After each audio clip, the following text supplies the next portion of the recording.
tous et bienvenue sur la Magic TT. Je suis Cousin, accompagné de Simon. Bonjour à tous. Voilà, donc si vous voyez Simon, c'est qu'il y a deux possibilités. C'est que soit c'est du Duel Commander, soit du Peasant. Voilà. Donc aujourd'hui, vidéo spéciale sur le Peasant, enfin sur, on va dire, le format commune, plus proprement parlé. Alors pourquoi cette vidéo? Parce que en fait il y a eu pas mal de changements ces derniers temps et dans le monde du Peasant, du Pauper, et on voulait faire une petite vidéo avec vous pour ceux qui sont pas forcément sur les forums, qui sont pas forcément sur tout ce qui se passe, pour vous parler un petit peu de tout ce qui se passe. Donc on va faire une petite rétrospective et on va commencer par vous parler du Pauper en premier. Alors qu'est-ce que le Pauper? Est-ce que tu peux nous expliquer? Alors Pauper, c'est le format officiel Wizard qui autorise seulement les communes. C'est le format dont le paysan est tiré. C'est ça. Et sauf qu'eux, ils ont trouvé que rajouter les communes apportait beaucoup de diversité. Des Unco, tu veux dire? Des Unco, pardon. Exactement. Qui apportait beaucoup de diversité, à tort ou à raison. C'est ça. Voilà. Alors pourquoi on en est là aujourd'hui? On en est là aujourd'hui parce qu'en fait, ce qu'il faut savoir, c'est qu'à l'époque, le format Pauper était un format un petit peu un format poubelle, un format de niche que Wizard avait créé sur Magic the Gathering Online et qui pouvait être joué que sur le logiciel.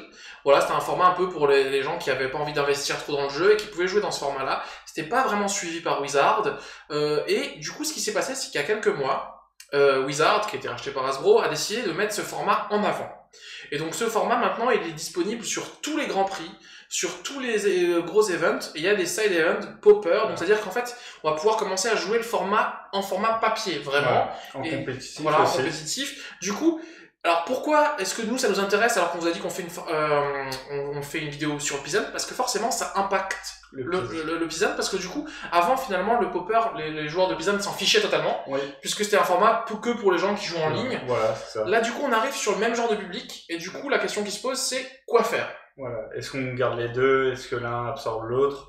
Voilà. Et donc, suite à vraiment cet engouement sur le Pauper, le comité du paysan s'est réuni, et du coup c'est la raison pour laquelle nous on se réunit aussi aujourd'hui, pour vous expliquer un peu ce qui s'est passé, parce qu'il y a eu des changements au niveau du comité, donc on félicite les nouveaux membres, et en même temps ils ont mis une petite nouvelle chose, c'est qu'ils ont mis en place une sorte de journal de bord. Ouais, et ça c'est très bien. Ça c'est génial, ça permet aux gens qui sont à l'extérieur de voir un petit peu ce qui se passe, en l'envers du décor, voir un petit peu quelles sont les décisions qui se prennent, participer un peu à ce débat, et voir ce qui se passe dans les coulisses en fait. C'est ça, c'est beaucoup plus clair. On critiquait, quand on parle comité, on pense aussi au comité tous les comités possibles, Duel Commander, Pauper, Highlander, enfin il y a des comités qui sont formés. Et on critiquait à un moment le comité Duel Commander parce que on comprenait pas forcément la discussion, les bans étaient un peu disaient parce que c'est trop fort entre guillemets, et ils expliquaient pas vraiment. Et entre temps, voilà, ils ont changé, ils expliquent mieux. Ils utilisent une équipe qui s'appelle la Magic TT pour annoncer leur ban. Vraiment, ils ont vraiment amélioré leur qualité de communication, je pense. Ils s'en va des pleins.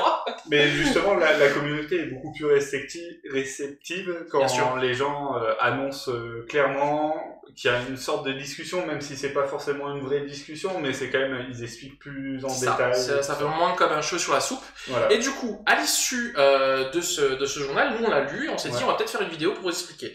Donc, le Peasant, c'est comme le Pauper, sauf qu'on a le droit à 5 Unco en plus. Ça, pour ceux qui nous suivent dans la chaîne, vous le savez un petit peu. Du coup, la question qui s'est posée, et la question qui va ensuite se poser, c'est quel avenir y a-t-il pour le Peasant maintenant que le Pauper commence à devenir le format officiel, commence à devenir un petit peu le format qui va être joué partout. Donc pour cette petite émission, on a décidé de faire un petit jeu. Je vais m'admettre le rôle du défendeur du Pauper, et Simon va s'admettre le rôle du défendeur du paysan. Ok ? Du coup, on va commencer pourquoi ? Parce que le paysan est arrivé et s'est dit, voilà, qu'est-ce qu'on va faire ? Et dans ce journal, on peut voir qu'il y a plusieurs possibilités pour le paysan. La possibilité numéro 1, Simon, c'est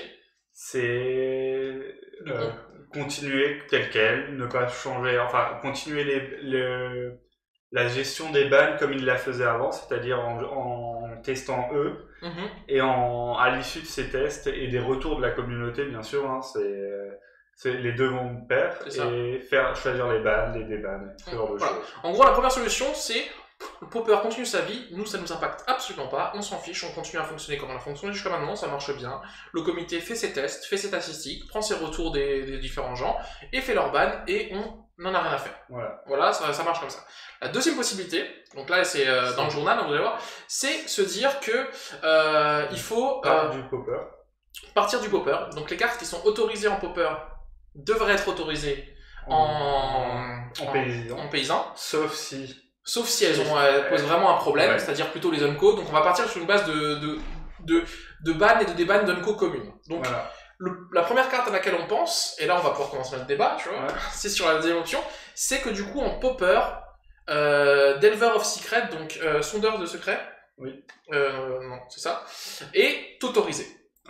Donc voilà, c'est la carte qui a été ban en Peasant, parce que attaquer tour 2 avec une 3 de vol, je trouvais que c'était trop aggro. C'était même pas forcément trop fort, c'était aussi un problème de... ça étouffait le format. C'est-à-dire, tout ce qui était un peu aggro, mid-range, pourquoi pas jouer Delver en fait? La carte était tellement bonne que c'est un peu le même problème en leg en ce moment, pourquoi pas jouer des As? Après, c'est quand même, c'est quand même une carte qui fait que de l'aggro, elle se prend n'importe quel anti-bet. Elle se prend bolt, elle se prend choc, elle se prend même gutshot avant qu'elle flip. Mais bon, gutshot c'est même commune. Mais voilà, la question c'est... On parle quand même d'un format où il y a Daze, en Unco, il y a...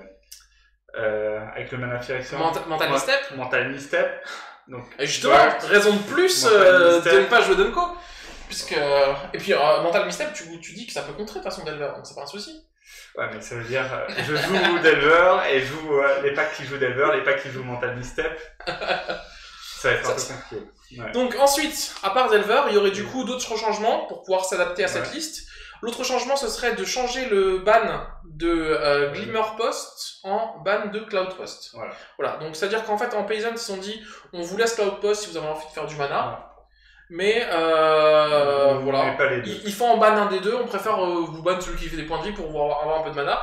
En Peasant, en Popper, ils se sont dit non, on ban directement celui qui fait du mana, et puis on se pose pas la question.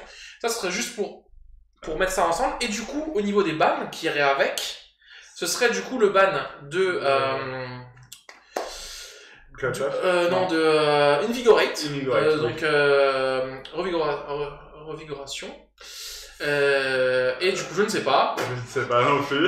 En gros, si je contrôle une forêt, je peux te faire gagner 3 points de vie et 3 points de vie.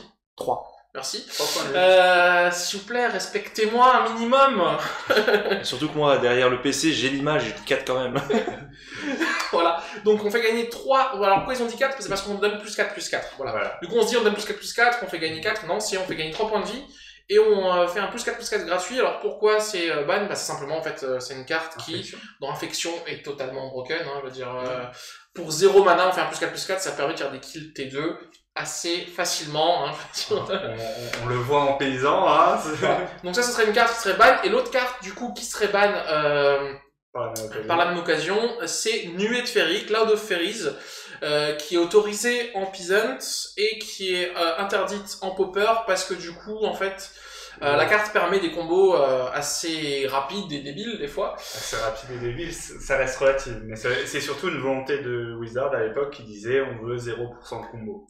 Ils ont pas dit non, je ne suis pas d'accord, ils ne veulent pas 0% de combo, ils voulaient éviter des combos qui étaient un petit peu des fois débiles.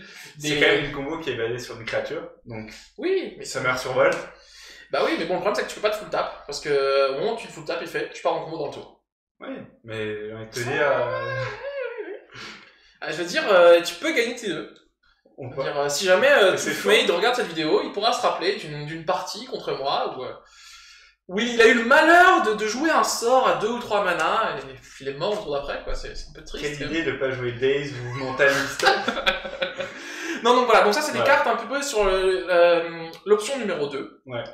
L'option numéro 3 qui ressemble beaucoup à la numéro 2, c'est ok, tout ce qui est niveau unban, on le fait. Par contre, niveau ban, on va laisser voir, Il part du principe que c'est du popper, mais avec des unco en plus. En gros, le popper, on n'y touche pas vraiment. C'est ça, c'est qu'en gros, on débannirait Delver et l'histoire de Cloud Post, par contre, on n'irait pas jusqu'à ban Invigorate et Cloud of Fairies, puisque du coup, comme dit, une des grosses différences, si vous pouvez voir le metagame à un moment du popper et du peasant, c'est que en Peasant, la part de combo est un petit peu plus élevée, alors qu'en Popper, elle est quand même assez faible. Même les combos dont il parle, c'est... Après, ça dépend ce que vous classez dans combo ou pas combo. Est-ce que Burn est un combo? Ça, c'est un autre débat. La plus grosse Au niveau du popper, on a actuellement 4 decks combo seulement. Oui, c'est ça. Et on est environ à 10%, je crois. Hein. Ouais. 13% pour être exact. 13%, 19% en contrôle. Et le 11% du combo, c'est un deck qui fait la même chose que Kingfin. C'est une sorte d'infect en glorifié. Enfin, dans le sens où la seule chose qui est facile, c'est que du coup, tu as besoin de 2 cartes, on va dire, pour gagner. Tu n'as pas besoin d'avoir des pumps, puisque la carte se pump elle-même avec n'importe quelle carte de ta main. Et ensuite, après, il suffit juste d'échanger sa force et son endurance. C'est le pack tribal avec une 1-1 qui se transforme ensuite en un 5, un 10, un 9, et on inverse la différence. Donc, voilà, ça c'est des choses qui différencient. Maintenant, la question qui se pose, et c'est vrai qu'il y a eu beaucoup de changements dans le monde du Peasant, c'est que toi, t'es un joueur de Magic, t'as envie d'avoir un format dans lequel t'as envie de jouer compétitif. Bah t'arrives à un GP, t'arrives à un week-end, t'arrives à un machin, tu peux pas jouer ton Peasant. Alors que maintenant, ton popper, tu peux aller à un GP, bah tu vas pouvoir faire des side events tout le week-end. Ouais, est-ce que ce serait pas une raison pour dire, bon, t'étais bien sympa le Peasant, mais maintenant on passe un peu à autre chose, quoi. Je veux dire, pas Big Daddy a repris le relais, quoi. C'était marrant pendant le temps que t'as duré, quoi. Ouais, j'ai un seul problème avec ça, c'est le metagame. Si Wizard reprend et fait vraiment quelque chose de bien, mais là le metagame c'est pas possible. Il y a 63% d'aggro, on a jamais. Ouais, mais l'aggro c'est la vie, je veux dire. Mec, c'est voilà. J'ai du mal à tenir ce rôle parce que je suis pas trop un joueur d'aggro. Non, après voilà, pour vous dire, à vous de faire le choix. Pourquoi on va mettre cette émission, c'est pour vous parler un petit peu de ces changements. Et en parallèle à ces changements, il y a aussi une question qui se pose maintenant sur le Peasant et sur le popper. C'est que vu que, voilà, c'est l'histoire du prix. Jusqu'à maintenant, il n'y avait aucun souci de prix parce que le popper était un format qui était joué sur Magic Online. Ouais. Donc toutes les cartes de la réserve list, toutes les cartes qui pouvaient valoir genre 200, 300, 400 euros, sur MTG Online, ne valaient rien. Regardez le prix des bilans, regardez le prix des certaines cartes elles valaient rien sur... parce que, voilà, c'est du coup, s'il n'y a pas ce problème de réédition qu'on a dans le format papier. Mais maintenant, du coup, si on veut commencer à se caler sur le popper, c'est-à-dire peut-être débanner des cartes qui sont peut-être pas super fortes, mais qui sont quand même super chères. Mais il faut aussi expliquer que Paysan, ça a une volonté d'être accessible par le plus grand nombre. Le popper aussi a cette volonté. Voilà, c'est des formats qui la question maintenant qu'on vous pose, et on n'a pas vraiment de réponse ouverte, on en discutait un petit peu avec Simon avant, c'est est-ce qu'on doit autoriser une carte qui est chère, on parle de 50, de 100, de 200 euros, si elle est commune ou pas. Moi, on en parlait justement avant, et donc je disais, le seul problème, c'est on place où la barre. Parce que pour moi, je sais que personnellement, maintenant que je joue en Legacy et tout ça, mettre 10 euros dans une carte, ça me choque beaucoup moins qu'un nouveau joueur. Moi, personnellement, vu que j'ai un land full foil avec un tabernacle, voilà. 200 euros, qu'est-ce que c'est? C'est ça, c'est... On pense à la régie. Toujours là. Après, c'est peut-être une excellente... idée de continuer ce débat-là dans les commentaires de YouTube. Donc, on vous invite si vous avez vraiment ce que vous en pensez, cette histoire de sous, dans les commentaires, dire pour vous si c'est un frein, si c'est pas un frein, si Popper doit vraiment être un format qui attire par le fait que c'est pas cher, ou est-ce qu'on doit privilégier la compétitivité à n'importe quel prix. À vous de nous le dire dans les commentaires. Nous, on va pas rentrer dans ce débat-là parce que je pense qu'on pourrait passer 1 heure, et du coup, on va éviter de faire ça. Du coup, on va arriver sur le dernier point de cette émission et vous laisser un petit peu réfléchir sur tout ça après, parce que comme dit, ce journal-là est accessible sur un Google Drive, sur Magicville, sur plein d'endroits, donc n'hésitez pas, on vous mettra peut-être même le lien en dessous de la vidéo. Le dernier point, c'est qu'à côté de tout ça, vu qu'on parle de paysante, le comité est en train du coup de tester des cartes. Voilà. Dans ces cartes-là, il y a le Delver dont on vous a parlé avant, et il y a aussi d'autres cartes qui sont des Unco. Et peut-être une commune, mais en tout cas des Unco. La première, ce serait Imperial Recruiter. Du coup, Unco, connu pour son prix, surtout à l'époque, qui était à 200 euros. Elle a été rééditée maintenant en Master 25, donc son prix s'est cassé la figure. C'est une trentaine d'euros. C'est une trentaine d'euros, ça fait quand même beaucoup moins. Mais c'était le prix de Vial à l'époque, de Fjolgeter à l'époque. Voilà. Donc c'est une carte qui peut être intéressante. Sachez qu'en tout cas, elle est en train d'être testée. Une autre carte qui est en train d'être testée, c'est Diamond Valley. Qui est en gros au marché, pour ceux qui connaissent au marché, mais version Unco, puisqu'au marché est une rare, donc on n'a pas le droit de la jouer. Le problème de cette carte, c'est le prix, c'est que c'est une carte qui est environ à 200 euros. Donc, mais là, elle est testée, du coup, elle est testée justement pour voir est-ce que si le prix doit être un frein ou pas. Et la dernière carte qui est testée aussi, qui a aussi, comme pour Imperial Recruiter, a subi une énorme baisse de prix, qui est Mana Drain. Mana Drain qui du coup, dans ces cartes-là, c'est pour du Peasant, aussi des Unco.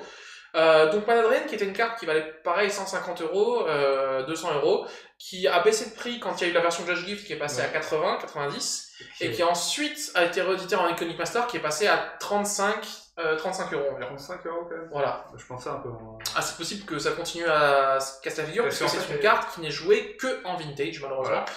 Donc, ou heureusement, je ne sais pas. Voilà, donc là c'est à peu près les news que nous on peut vous donner. Voilà. Notre avis, on va pas forcément le donner plus que ça. La seule chose qu'on peut vous dire vraiment, c'est que on aime ces formats, et la seule chose qu'on espère, c'est qu'il n'y ait pas une scission entre les deux et qui fasse que les deux explosent. On a envie de pouvoir continuer à jouer ça. On aime le Peasant, on n'est pas contre le Popper. La seule chose que, comme tu le disais, qu'on aimerait sur le Popper, c'est une variété peut-être plus grande. Mais vu qu'on en parlait justement que Wizard chaperonne un peu ça, ils ont quand même cette volonté, donc on voit bien sur tous les formats qui sont un peu chaperonnés, ils aiment pas qu'il y ait un deck qui soit trop dominant. C'est ça. Donc il se peut que dans les futures éditions Master quelque chose, des rééditions des Unco qui sont autorisés en Peasant, qui soient jouables en Popper. Ouais. Nous on sait pas. On vous a mis cette vidéo pour que vous ayez toutes les infos. Pour le reste, n'hésitez pas. On parlait du journal de bord. On parlait du journal de bord que vous pouvez consulter. Qui vont continuer à publier. Ça sera, je sais plus tous les. Une fois toutes les combien, je sais pas. Voilà. Quelque chose. Mais ils vont en faire plusieurs, donc à suivre si vous vous intéressez au format. Et voilà, sur ce, nous, on espère vraiment que vous pouvez continuer en tout cas à essayer ce format qui est le format Peasant Popper. C'est vraiment un des formats intéressants, sympa à jouer avec des potes. Et justement, pour finir notre vidéo sur un petit point de jouer avec ses potes. Nous organisons pour les gens qui sont dans la région, même qui sont pas dans la région, qui ont envie de faire le déplacement, Alsace, Lorraine, du Grand Est et même en Allemagne, où on fait notre deuxième tournoi. On en fait un annuel. C'est le Sword to Peasant numéro 2. Qui aura lieu le 10 juin, donc à Otterstall, donc avec nos amis, en compagnie de nos amis des Hordes de Maltu. Voilà, c'est un tournoi, on avait fait 30 joueurs au premier, on espère peut-être pouvoir faire plus. Oui. On avait envie de faire un tournoi de grande envergure dans la région pour les gens qui ont envie de se rassembler, qui ont envie de voir ce que ça donne, ce format.